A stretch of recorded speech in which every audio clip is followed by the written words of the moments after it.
In the last video I filmed on this 560 SEC, I talked about finding the oil leak problem underneath the left side of the engine here. And if you recall, I said I thought I figured out what it was, and that was a power steering hose, or hoses were leaking. And this is very common, so that's why I've titled this probably the most common oil leaks in the 560 SEC. When they reach around 100 to 120,000 miles, due to the age of these cars, these are the type of leaks that start showing up, and it's primarily due to the type and style of the hose.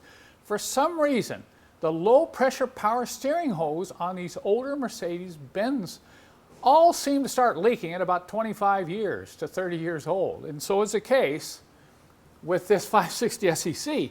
There's actually two hoses, and they're kind of hard to get to, so I'm not going to be going over the procedure of how to take off the hoses. It's pretty straightforward. It's just you got to roll up your sleeves and get down in there. You got to work from underneath the car as well as from top of the car. There's a few things you have to remove to get to those two hoses. But while I was doing this and poking around underneath, I found out there was a second leak.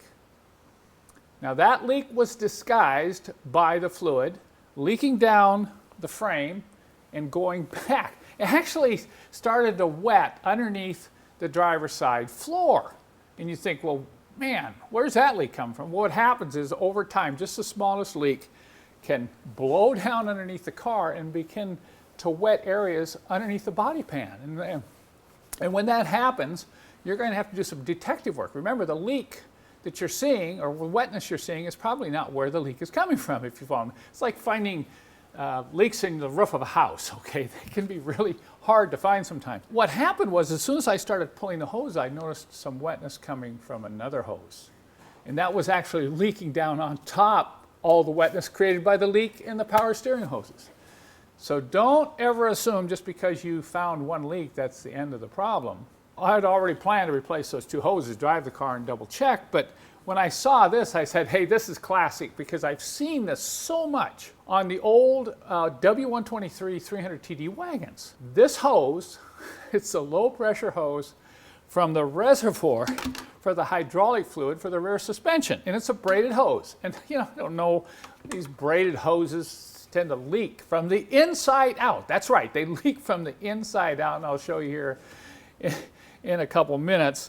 That you just say, well, what kind of hose is this anyway? Well, that's the way it is. But so this one's kind of tough to replace. But if you have a 560 SEC, I would highly, and I'm going to repeat, highly recommend you replace this hose now. Because if it's not leaking now and it's the original hose, it will be leaking soon. Primarily due to the age of the car. It has nothing to do with the mileage. Even if your SEC only has 60,000 miles on it, you're going to have a problem with these two hoses eventually. Now the third area is the hoses that connect to the radiator for the transmission cooler lines. Those seem to leak too, and some of them seem to leak from the inside out with age as well. So these all kind of exist right up in this area, front of the engine and on down this left side. So if you see wetness anywhere, this is what you're going to have to check out. Now I'm going to show you these hoses. I'll show you the old hose, I'm going to show you the new hoses, I'm going to show you some of the challenge to get the hose off, particularly on the hydraulic pump, which sits down underneath the distributor and it's kind of hard to get to. But let me show you that now, and I'll kind of explain what I had to do to fix it. I removed the tank and the hose together, and here you can see just how bad it is. See the deterioration right around the fitting on the hydraulic pump on the engine. Then of course here you can still see the wetness even a week later around this fitting on the bottom of the reservoir tank. But this was a real bear to get out. You know, if I hadn't had this tool, this is the tool I make here right in my shop, we call this a clamping tool, I was able to reach down in there and pull that hose off. Now the problem with these braided hoses are they're a little bit like those Chinese finger things that you used to play with when you're a kid. You put your fingers in them and you try to pull them and your fingers don't come out. That's what the braided hose is like. You try to pull on the braided hose, it just gets tighter. So being able to go in there with this clamping tool like this underneath, reaching way down under there, I was able to get that out. When it came out, it was very obvious. This hose was literally wet All the way from here, all the way from there. I can guarantee you, if you have one of these older Mercedes-Benzes, it doesn't have to be a 560 SEC, it can be an old station wagon, 300 TD. I've seen this a lot on 300 TDs. This low pressure hose to the hydraulic pump on the front of the engine always tends to deteriorate and leak. So we've got the new hose. This had this little kind of foam protector on it, which you can see got really eaten up. You want to be able to protect it from vibration down there. So when I got the new hose, I decided to do something a little different. I went ahead, I'm using braided hose because it's original to the car, but I did take and use this 5/8 heater hose so that it can really protect this when I put it back on. Any rubbing on this will prevent any kind of chafing damage to this new hose that's going to go down to the hydraulic pump. Now let me show you the two power steering low pressure hoses that I removed. Look at that. They're totally wet all the way across, both of them. And it's like they've been weeping power steering fluid for a very, very long time. Now these aren't braided, but there's something about the design of these hoses that allows fluid to weep through and weep right out through the outside cover. And once again, this isn't specific to the 560 SEC only. It is to all those old Mercedes, you know, the 25 years and older, that use the old steering box and power steering unit like you see here.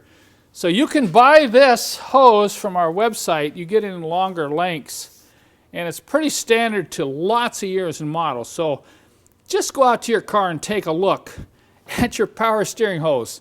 It's this low pressure hose. The high pressure hose has a big fitting on it. The low pressure hose just uses clamps. Just take a look and reach down there and just wipe your hand on it and see if it's wet. Because if it's wet, it needs to be replaced. And if you have any vehicle that has the SLS, self-leveling rear suspension, this is a hose you're going to have to replace. If you set about to change these hoses on your own older Mercedes-Benz, I highly recommend that you flush the power steering system and you flush the self-leveling suspension system. You know, just don't pour new fluid in there unless you have records. It's been done recently, and I see this neglected all the time, particularly on the self-leveling suspension. I've seen fluid in these tanks that looks black like engine oil. It's so bad. So be sure and change that fluid, and you can't just pour it in and expect it to flush it through on itself. It takes a special procedure. I just want to let you know that there's a filter, you know, inside the power steering pump that you need to replace at the same time.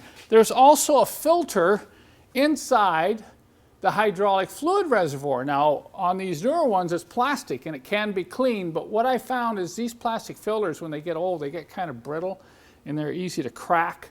So just replace it. They're not that expensive. And we have filters and the proper fluid. You're going to have the right hydraulic fluid, and you're going to need the right power steering fluid. On these newer models, you don't use automatic transmission fluid, okay? You have to have the correct power steering fluid. So what I've done on my website is I've produced the kits for both of these. It includes the filter, the fluid, enough fluid that you'll need for each flush, and complete video instructions on how to flush the old fluid through and get all new fluid into the power steering unit as well as into the self-leveling suspension system.